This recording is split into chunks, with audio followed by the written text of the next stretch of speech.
Actually, this is going to be a short video just because I don't want to spoil you that much, because this manga made so many copies in such a long time with only in circulation of 2 volumes. They made, I believe, 27 million or something like that. But like, honestly, if you're here, you want to know about Kagurabachi and you want to know what's good about it, what's the tea, why is it so good, why is everyone talking about it, and also why are you here and you haven't tried it until now, why you didn't have the curiosity to pick it up. But like, if you didn't, just let me tell you, and probably fingers crossed I will convince you into reading it because it's super cool. So Kagurabachi is currently an ongoing manga, which we don't know for how many chapters, we don't know when the anime is going to be released, but for sure we know it's going to be good and we are here for the adventure, right? We are going in together. And the story wraps around our MC, whose name is Chihiro, with his dad Kunishigeru Kuhira. And they're very tight and very cozy, and they're like almost 2 peas in the pod, although the kid was like a little bit too serious, and it was kind of him being the parent to his dad, because his dad was sometimes irresponsible, or like he was holding speeches with like a sunflower t-shirt, and his kid was like, I cannot really talk to you when I'm wearing that, right? So if until now we're having a pretty dope MC, which basically is half dead most of the times. He doesn't have a reaction or something, he has just a poker face, but that's it. It remembers me so much of Sasuke, and you're just going to understand why. If you haven't watched Naruto, just don't mind the comparison. It's a shonen, thrilling, and a little bit gory manga, and you're just going to see that from the first chapter, just believe me. But I don't know, I'm here for it. I'm here for the long ride and for the long haul. And it's about a 15-year-old named Chihiro, which a little bit after the first chapter is basically a time skip. I know it might seem forced, and from the comments that I've seen on also the manga plot and also other websites, it might seem forced for some people that you're just giving a time skip after the first chapter. Why would you do that? But it's a time skip of 3 years in which he's 18 years old and he has tons of experience in whatever I'm going to tell you next. He wants to follow in his dad's footsteps of being a katana wielder and a hero, because his dad was a hero back then. Yeah, was. Well, in this time skip, you were just shown that he was such a happy kid, or at least with his poker face. He was a happy poker-faced kid that he was most of the time training with his dad. He was trying to understand the spirit energy, which I'm going to talk about later. And all that he knew was like his dad was making these cool katanas that were stored in the basement, and they were mysterious and a secret. He didn't know why. Until then, one day, someone came and kind of butchered the hell out of house, and almost everyone in the house. And sadly, Kunishige's best friend Shiba didn't come in time. So yeah, I mean, for sure, if our MC died, I mean, he would be the end of the story, but no, only his dad died. And we learned later that our main villain, and the guy that basically rules the entire city, is Korogumi Yakuza, which basically, you know what it means. There are a lot of dudes with katanas that basically don't play around. And his evil organizations, they were like terminating people for I don't know what for, because I've read like I guess only 5 chapters and I don't really know because they didn't tell me yet. So like, I have to tell you that the scene where he killed all of the 3 Yakuzas. So basically it was a setting in which Chiba wanted to take Chihiro, after the time skip of course, he wanted to take Chihiro at the Yakuza hideout. Guess what they did?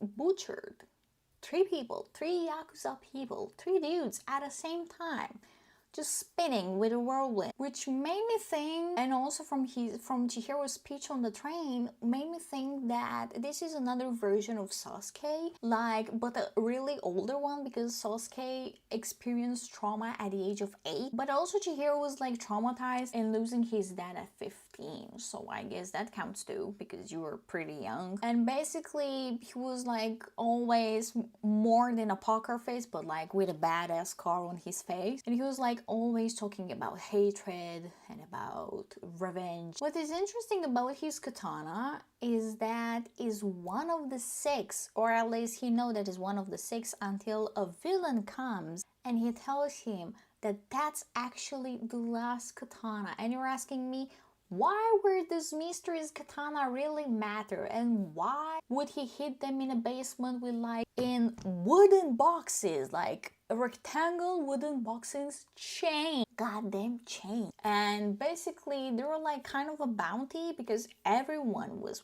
looking for them, everyone wanted to destroy them. Why? Because basically Chihiro's dad was a sorcerer and also a sword wielder and the swordsmither at the same time, of course, that made these katanas full of energy. And it was kind of a demon slayer. I don't know how to tell you, but it was like some kind of a demon slayer. Like you're having powers, you're having a badass katana or something that is super sharp that can cut, I don't know, the paper with like teleporting at the same time. But like it was so powerful that the wielder would have this enchanted blade. It's not a katana anymore, it's an enchanted blade, and would have moves and things, and they would like have the spirit energy, which basically was the life force in within the body, but like in another shape or form. And in reality it kind of reminds me right now of Shaman King, basically, because you're like, instead of you having the spirit, like your guardian spirit into yourself, you're having it like materialized in your sword, and then the sword becomes something else. For example, if you saw Shaman King, the 2021 version, or the 2003, I guess it was, if you saw that version, you can see that Yo basically has a sheath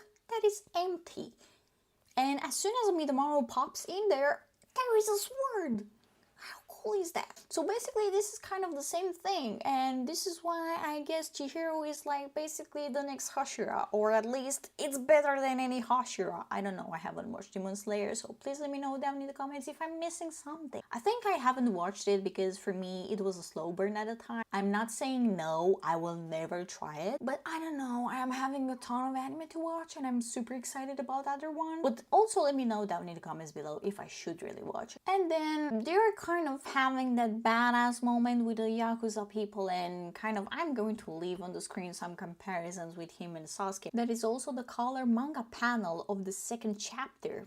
You're going to see it. You can see the resemblance, right? And also I've seen a tweet in which I also did a TikTok about that. I saw a tweet in which I also did the shorts about that, so you can go watch it, that the Kagurabachi mangaka really inspired from Kishimoto. Kishimoto is Naruto and Boruto's current mangaka. And I'm saying current because we don't really know how long is going to be Boruto, or if it's going to end. Or also he said that after Boruto he wants to try another shonen and another thing, and with it probably not ninjas, or probably ninjas, so I'm super excited for that. But like as I was saying, after this huge battle, they're back in Tokyo and they're kind of meeting someone that is Shiba's friend named Hinao, and she's pretty cute, and she's like helping a kid who is basically an orphan that claimed that she's followed by some evil sorcerers. How would a kid know about sorcerers, you're asking me? Well, I don't know, but Shiba thinks there is something strange about her, and strange in a good way. Like probably she has a mysterious power or something, probably she wants to be someone good, probably, I don't know, but there is some potential in that girl that Shiba knows, and probably he's going to train her. And sadly they are interrupted by a guy with some big hoops at his ears, a super tall dude that kind of wants to know where the last sword is. And guess what? The little girl, Char, is eating soba with Chihiro. Yeah, fun time. And, you know, of course, they're battling. Chihiro wins whatsoever. But honestly, and also, Shiba is pretty cool, and I'm going to let you discover by yourself his power, because I feel like he's really nice, and also he's doing this.